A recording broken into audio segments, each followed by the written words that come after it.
एक चीनी रोबोट को अपना बताना पड़ रहा है, ये मुझे लगता है इससे बुरी परिस्थिति तो आज़ाद भारत में हमारे हिंदुस्तान की कभी नहीं हुई। हमने ये कभी क्लेम नहीं किया कि हमने कुछ मैन्युफैक्चर किया है जो हमने नहीं किया। 20 देशों के प्रमुख, बड़े बड़े सीईओज पीएम मोदी की धुआंधार मीटिंग्स में भारत को चमकाने वाले कौन से बड़े फैसले हो गए? एआई कितनी नौकरियां खा जाएगा? सबसे बड़े सवाल पर ऐसा क्या जवाब दिया पीएम मोदी ने कि सब चौंक गए? भारत के मेगा एआई समिट में चीन के कुत्ते पर भयंकर बवाल, गलगोटिया यूनिवर्सिटी के कांड पर अब क्या एक्शन होने जा रहा है? भारत के इनोवेटर्स के वो शानदार प्रोडक्ट्स दिखाने वाला कंप्लीट चैप्टर खोलने जा रहा हूं जो आपको गर्व से भर देगा। देखिए, जिस वक्त दुनिया के बहुत देश एआई के बारे में सिर्फ सोच ही रहे हैं, उस वक्त में नरेंद्र मोदी ने सोच से आगे बढ़कर ग्लोबल लेवल की समिट करवा दी, जिसमें दुनिया भर के नेता आ रहे हैं, दुनिया भर की बड़ी बड़ी कंपनियां आ रही हैं, दुनिया में भारत की चर्चा हो रही है, बड़ी बड़ी कंपनियों के सीईओज आ रहे हैं।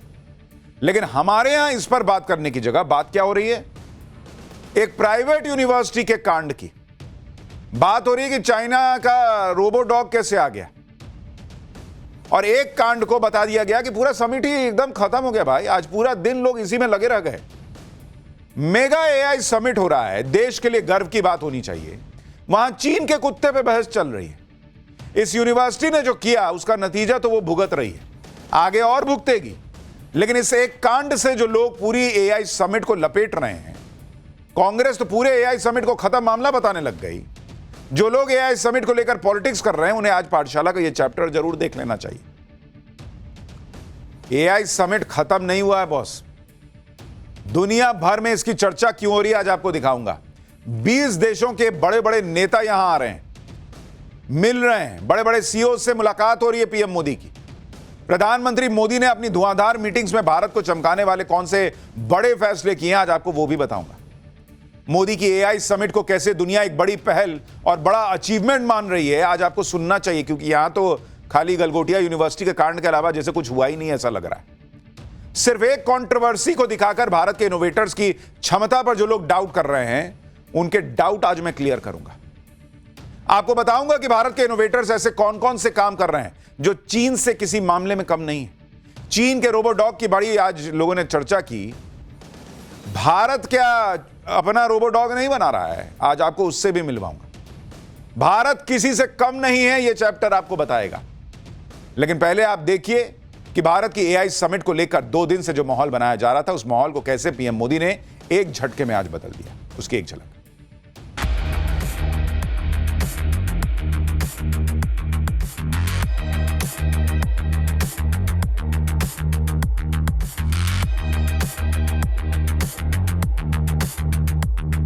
समिट में आपको एक चीनी रोबोट को अपना बताना पड़ रहा है, ये मुझे लगता है इससे बुरी परिस्थिति तो आज़ाद भारत में हमारे हिंदुस्तान की कभी नहीं हुई। हमने ये कभी क्लेम नहीं किया कि हमने कुछ मैन्युफैक्चर किया है जो हमने नहीं किया। एआई समिट को लेकर एक तरफ अचीवमेंट्स हैं, दूसरी तरफ कंट्रोवर्सी। एक तरफ सवाल और बवाल है, दूसरी तरफ नरेंद्र मोदी ने जो किया वो कमाल है। लेकिन आप इस बात को भी समझिए कि कोई एक कंट्रोवर्सी इतनी बड़ी अचीवमेंट को कम कर सकती है क्या? अगर आपके दिल में अपने देश के प्रति जो गर्व का भाव होना चाहिए वो नहीं है, तभी आपको लगेगा कि एआई समिट खराब हो गई। एआई समिट को लेकर चाइनीज रोबोडॉग और एक प्राइवेट यूनिवर्सिटी की जो कंट्रोवर्सी हुई, उसके बारे में आगे बताऊंगा। लेकिन पहले अचीवमेंट की बात करना जरूरी है बॉस, क्योंकि नरेंद्र मोदी की एआई समिट ऐसी है, भारत की एआई समिट ऐसी है जिसकी बात पूरी दुनिया में हो रही है। यह दुनिया में ग्लोबल साउथ को लेकर भारत की लीडरशिप दिखा रहा है। लोग लगे पड़े हैं चाइनीज कुत्ते के पीछे। अरे पहले भारत जो अचीव कर रहा है वो देखो ना यार। आप देखिए कि कुछ देर पहले ही पीएम मोदी एआई समिट में पहुंचे और वहां वर्ल्ड लीडर्स का स्वागत किया। 20 देशों के प्रमुख एआई समिट के लिए भारत आए हैं। इसमें से ज्यादातर नेता भारत आ चुके हैं। पीएम मोदी ने एआई समिट में उनका स्वागत किया। यूएन के जनरल सेक्रेटरी भी भारत मंडपम पहुंचे। यानी कोई छोटा मोटा इवेंट कर दिया वैसा नहीं है। दुनिया को नरेंद्र मोदी ये दिखा रहे हैं कि भारत जो चीजें कर रहा है वो किस बड़े स्केल पर करता है। बड़े बड़े नेता एआई समिट में आ चुके हैं। बड़ी बड़ी कंपनियों के सीईओ इसके लिए आए हुए हैं। आज पीएम मोदी ने गूगल के सीईओ सुंदर पिचाई से भी मुलाकात की है। तस्वीरें आप देखिए। अच्छा, पीएम मोदी कई बार विदेश जाते हैं तो सूट बूट पहनते हैं। आज बहुत दिन बाद घर में भी देख रहा हूं, भारत में भी सूट बूट पहन के थे। पीएम मोदी ने सुंदर पिचाई के साथ एआई पर चर्चा की। कैसे गूगल जैसा टेक्नोलॉजी जायंट भारत के टैलेंट स्टूडेंट्स और प्रोफेशनल्स के साथ एआई की फील्ड में काम कर सकता है, इस पर बातचीत हुई। गूगल के सीईओ ने आज ही एक बड़ा ऐलान भी कर दिया।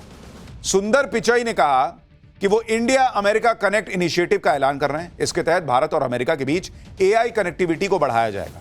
इसके साथ Google AI professional certificate programme का भी ऐलान किया गया। भारत की बात करते हुए गूगल के सीईओ ने कहा कि भारत की स्थिति बहुत अच्छी है, कोई बाधा है ही नहीं। सुंदर पिचाई ने कहा कि भारत इस तरह का बदलाव ला रहा है या भारत में ऐसा बदलाव हो रहा है जिससे next world leading AI major Bharat में तैयार होंगे। सुंदर पिचाई को दिख रहा है कि भारत में गजब हो रखा है एआई के मामले में। कांग्रेस कह रही कि बाप रे बाप, क्या ही कांड हो रहा है, क्या हो रहा, कुछ नहीं हो रहा। सुंदर पिचाई ने माना कि भारत में एआई के इकोसिस्टम को विकसित करने में अहम काम हुआ है। सुंदर पिचाई ने भारत के एआई मॉडल सर्वम का जिक्र किया, जो बताता है कि भारत में घरेलू लेवल पर एआई तकनीक पर बढ़िया काम हो रहा है। यहां भारत में कुछ लोग एआई समिट पर सवाल उठा रहे हैं। उधर दुनिया के बड़े बड़े देशों के नेता एआई समिट को लेकर इतना एक्साइटेड हैं कि वो नरेंद्र मोदी के साथ दिल वाला इमोजी बना रहे हैं। पीएम मोदी और फ्रांस के राष्ट्रपति की यह तस्वीर एआई जनरेटेड है, लेकिन इसे फ्रांस के राष्ट्रपति ने पोस्ट किया है। मतलब ये बताते हुए कि हम ऐसा ही कुछ फील कर रहे हैं। और लिखा है कि when friends connect, innovation follows, ready for the AI impact summit. आप देखिए कि एक तरफ भारत में ही एक इकोसिस्टम है जो एआई समिट को बदनाम करने में लगा है, दूसरी तरफ दुनिया की बड़ी बड़ी कंपनी के प्रतिनिधि भारत के एआई ताकत को सलाम कर रहे हैं। जैसे प्रोसेस, जो दुनिया की बड़ी टेक इन्वेस्टर्स कंपनी है, वो कह रही है कि भारत में उपभोक्ता उद्यम मजबूत है। कंपनी के अधिकारी कह रहे हैं कि भारत की ग्रोथ बहुत फास्ट है। कंपनी बोल रही है कि भारत का एआई समिट ग्रेट है, यह बहुत बड़ा है, यहां बहुत सी चीजें हो रही हैं, बहुत ही अद्भुत है। बड़ी बड़ी कंपनी भारत के एआई समिट को ग्रेट बता रही है। और अपने यहां के कांग्रेस और बाकी लोग क्या कह रहे हैं अभी आगे दिखाऊंगा। अंतरराष्ट्रीय कंपनी एनवीडिया ने कहा कि भारत अपने मजबूत डेवलपर नेटवर्क, स्टार्टअप और साझेदारों के साथ एआई इनोवेशन के सबसे महत्वपूर्ण केंद्रों में से एक बन गया है। यह बातें वो कंपनी कह रही है जो दुनिया की सबसे बड़ी कंपनियों में गिनी जाती है। इसी तरह global venture capital firm SL ने कहा है कि भारत अगले दशक में टेक्नोलॉजी का उपयोग करके अपने मार्केट कैपिटलाइजेशन को 2 ट्रिलियन अमेरिकी डॉलर का इजाफा करने जा रहा है। कंपनी ने कहा कि इसका मतलब यह है कि भारत में 100 बिलियन डॉलर वाली कई कंपनियां होने वाली हैं और यह बहुत बड़ा जंप होगा। इसी तरह गूगल डीप माइंड के सीईओ ने कहा है कि अगर भारत के युवा एआई के नए उपकरणों को पूरी तरह से अपना लें और उनमें महारत हासिल कर लें तो वो एआई परिवर्तन के अग्रदूत के रूप में उभर सकते हैं। यानी दुनिया भर की बड़ी बड़ी कंपनियां कह रही हैं बॉस कि भारत लीड कर रहा है और आगे और लीड करेगा। भारत में एआई को लेकर अपॉर्चुनिटीज की प्रबल संभावनाएं खुली हुई हैं। आप मेटा कंपनी के एआई चीफ ऑफिसर को सुनिए, जो कह रहे हैं कि अमेरिका की तुलना में भारत में ज्यादा कंज्यूमर एआई स्टार्टअप्स हैं। वो भारत के लिए और क्या कह रहे हैं, एक बार सुनिए आप। I think India is actually दुनिया की बड़ी बड़ी कंपनियां भारत के एआई समिट को न सिर्फ गेम चेंजर बता रही हैं, बल्कि बड़ी बड़ी कंपनियां एआई के मामले में भारत में निवेश भी करने वाली। ग्लोबल चिप मेजर क्वालकॉम ने यह कह दिया है कि भारत में 1360 करोड़ रुपए का निवेश का प्लान है। कंपनी अपने स्ट्रैटेजिक एआई वेंचर फंड के जरिए भारत की उन कंपनियों में निवेश करेगी जो एआई में आगे बढ़ रहे हैं। भारत की दिग्गज engineering company Larsen and turbo और चिप निर्माता कंपनी एनवीडिया ने भी हाथ मिला लिया है। एलएनटी ने एनवीडिया के साथ मिलकर गीगावाट स्केल एआई इंफ्रास्ट्रक्चर विकसित करने की योजना का ऐलान किया। यानी भारत के एआई सेक्टर में इंटरनेशनल कंपनियां दिलचस्पी दिखा रही हैं, उन्हें भारत में नए नए मौके दिख रहे हैं। आप केंद्रीय मंत्री अश्विनी वैष्णव को सुनिए, वो तो दावा कर रहे हैं कि अगले 2 सालों में एआई के क्षेत्र में $200 बिलियन का निवेश हो सकता है। So far, whatever investment commitments we have seen, looks like in the coming 2 years, we should be seeing more than $200 billion worth investment across the 5 layers of AI stack. Bharat में होने वाले एआई समिट की चर्चा पूरी दुनिया में हो रही है, क्योंकि ये एआई समिट ग्लोबल साउथ की आवाज बन रहा है। एआई को लेकर पीएम मोदी का क्या विजन है, वो पीएम मोदी ने खुद बताया। एक न्यूज एजेंसी को दिए इंटरव्यू में पीएम मोदी ने कहा कि आत्मनिर्भर भारत में एआई के लिए उनका विजन 3 पिलर पर टिका है: संप्रभुता, समावेशिता और इनोवेशन। उन्होंने कहा कि उनका विजन है कि भारत दुनिया भर में टॉप 3 एआई सुपर पावर में से एक होना चाहिए, और सिर्फ एआई के इस्तेमाल में ही नहीं बल्कि बनाने में भी। हमारे एआई मॉडल दुनिया भर में इस्तेमाल किए जाएं, जो करोड़ों लोगों को उनकी अपनी भाषाओं में सर्विस देंगे। पीएम मोदी ने कहा कि हम चाहते हैं कि एआई के फायदे सभी तक पहुंचे, न कि सिर्फ शुरुआती तौर पर इसे अपनाने वालों तक ही सीमित रहे। ग्लोबल साउथ में आयोजित पहले ग्लोबल एआई समिट के तौर पर भारत एक ऐसा प्लेटफॉर्म बन रहा है जो कम प्रतिनिधित्व वाली आवाजों और विकास की प्राथमिकताओं को बढ़ावा देता है। युवाओं में एआई से नौकरियां छिन जाने के डर को दूर करते हुए पीएम मोदी ने कहा कि तैयारी डर का सबसे अच्छा जवाब है, इसलिए सरकार स्किलिंग और रीस्किलिंग पर लगातार निवेश कर रही है ताकि लोग एआई वाले भविष्य के लिए तैयार हो सकें। उन्होंने कहा कि सरकार इस चुनौती को भविष्य की समस्या मानकर टाल नहीं रही है, बल्कि इसे आज की जरूरत मानकर काम कर रही है और लोगों में यह स्किल डेवलप करने पर काम कर रही है। इतिहास बताता है कि टेक्नोलॉजी से काम खत्म नहीं होता, काम का नेचर बदलता है और नई तरह की नौकरियां बनती हैं। कुछ रोल बदलेंगे, लेकिन डिजिटल बदलाव ने नई टेक जॉब्स भी आएंगी। यानी एआई सबकी नौकरियां खा जाएगा, उस डर को भी पीएम मोदी ने दूर किया कि अरे नहीं बॉस, आप खुद को अपग्रेड कीजिए और अगर टेक्नोलॉजी आएगी तो दूसरे तरह की नौकरियां आएंगी, तो उसके लिए तैयार रहिए। भाई लोग यही तो सोचते थे कंप्यूटर आएगा, बाप रे बाप, सबकी नौकरी चली जाएगी। हुआ क्या ऐसा? यह माना कि काम के तरीकों में बदलाव होंगे, कुछ नौकरियां जाएंगी, लेकिन कई नई क्रिएट होंगी।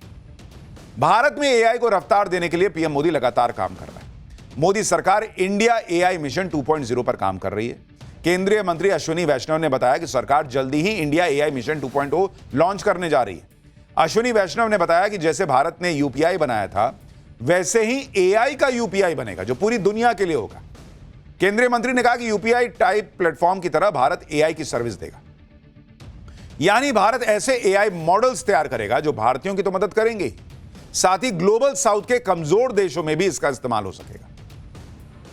भारत में जो एआई समिट हो रहा है, उसमें 100 से ज्यादा देश हिस्सा ले रहे हैं। 20 देशों के प्रमुख भारत में, यानी अगले 2 दिन वर्ल्ड डिप्लोमेसी का मेगा शो भारत में हो रहा है।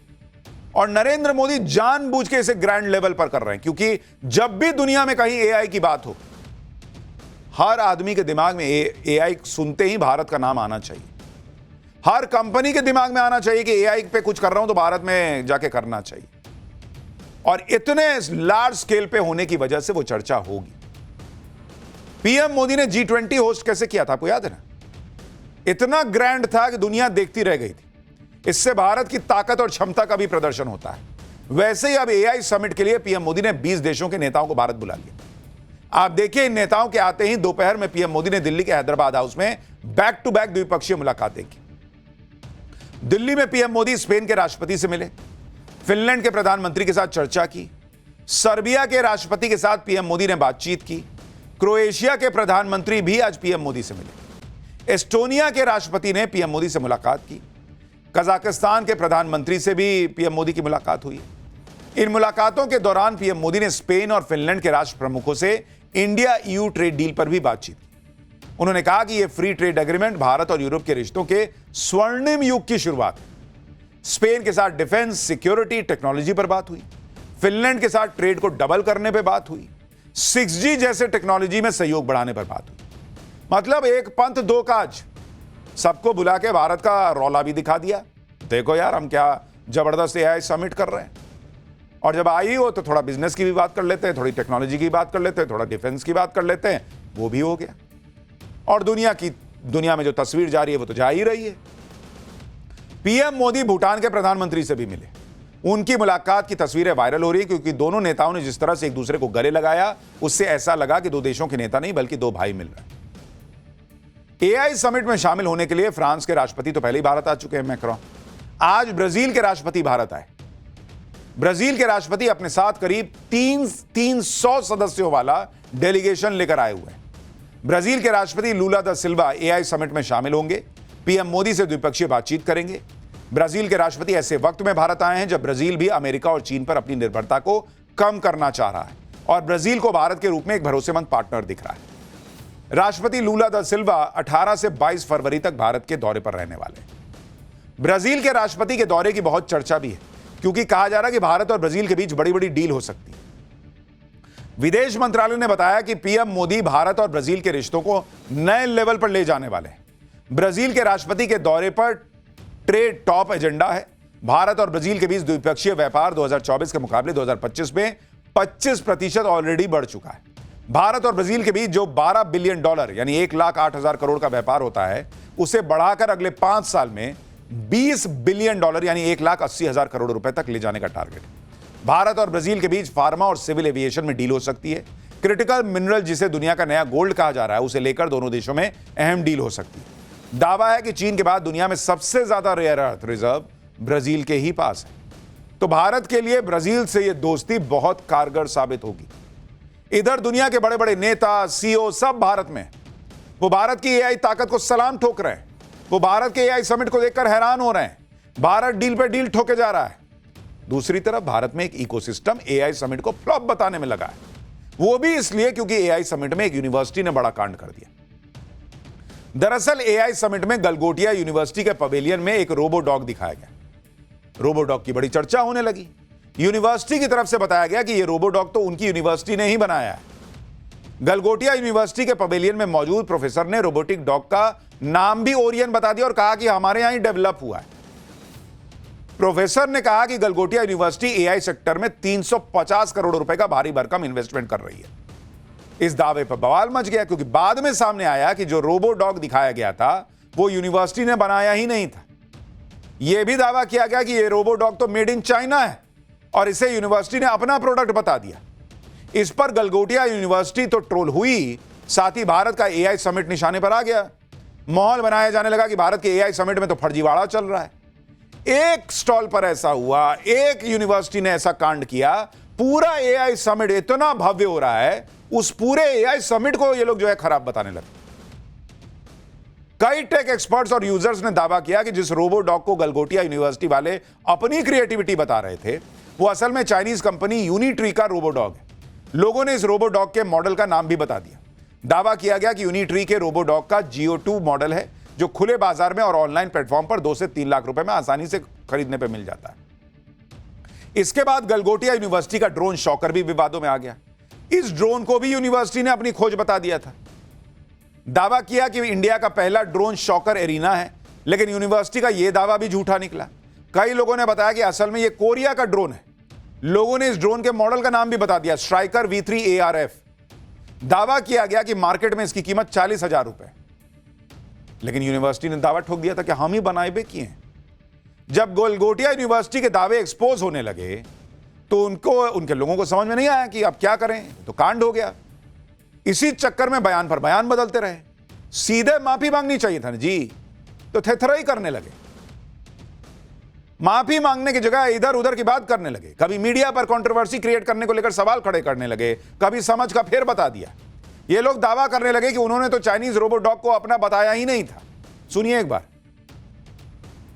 मैं जो कहना चाहती हूँ वो शायद मैं बहुत अच्छे से कह नहीं पाई, समय के अभाव के कारण या आसपास के बज़ और शोर के कारण, और आप जो समझना चाहते हैं शायद आपने उसमें पूरा धैर्य नहीं दिया उसको ठीक तरह से समझने का। हमने ये कभी क्लेम नहीं किया कि हमने कुछ मैन्युफैक्चर किया है, जो हमने नहीं किया। प्रोफेसर नेहा, कल हमने देखा था कि वो डॉग का ही video, the whole focus was on that dog. आपने डेवलप शब्द का भी यूज किया था। तो डेवलपमेंट का मतलब किसी चीज को डिजाइन और मैन्युफैक्चर करना नहीं होता है। देख रहे हैं, थेथराई देख रहे हैं कि हमने तो डेवलप कहा था, हमने मैन्युफैक्चरिंग नहीं कहा था, आप लोग नहीं समझे। और बाद में इसी यूनिवर्सिटी ने माफी मांगी कि हमारी जो महिला कर्मी वहां थी उनको समझ में नहीं आया कि क्या बोलना है, कैमरा देख के हड़बड़ा गई और ये सब बोल दी। तो बाद में माफी काहे मांगे? पहले काहे ये सब फालतू का थेथराई हो रहा था? छीछा लेदर अपना तो कराई, बाकी लोगों का भी हो गया, पूरे एआई समिट का करवा दिए कि इकोसिस्टम से छीछा लेदर। उस सफाई में कह रहे हैं कि इनको समझ में नहीं आया क्या बोलना है, तो नहीं समझ में आया तो कल गलत बोली, तो आज फिर काहे के लिए भेज दिए थे इनको? अब जब छीछा लेदर हो रही है तो यूनिवर्सिटी जो है लिपापोती कर रहा है, तमाशा कर रहा है। और डेवलप किए थे, मैन्युफैक्चर नहीं किए थे, तो वहां क्या दिखाने आए थे कि हम खरीद के कैसे चलाते हैं? घर बैठते फिर। जिस तरह का काम गलगोटिया यूनिवर्सिटी के लोगों ने किया उस पर तो सीधे सीधे में माफी मांगनी चाहिए थी और कट लेना चाहिए था, लेकिन ये लोग तब भी नहीं निकले। जब सरकार ने हड़काया तो इन्होंने अपना बोरिया बिस्तर समेटा और वहां से निकले। गलगोटिया यूनिवर्सिटी के लोगों को एआई समिट एक्सपो से बाहर निकाल दिया गया। आयोजकों ने पहले यूनिवर्सिटी के पवेलियन की बिजली काटी और फिर ताला लगाकर बैरिकेडिंग कर दी। सोचिए कितना बेइज्जती हुआ है। कैसा 2 करोड़ का यूनिवर्सिटी का प्रशासन है भाई? इतना बड़ा समिट देश का हो रहा है, तुम वहां इस तरह की चीज कर रहे हो कि हम नहीं जाएंगे, हम नहीं जाएंगे। केंद्रीय मंत्री अश्विनी वैष्णव ने क्लियर कट कर दिया कि जिसने गलत किया उसके खिलाफ तुरंत एक्शन लिया गया।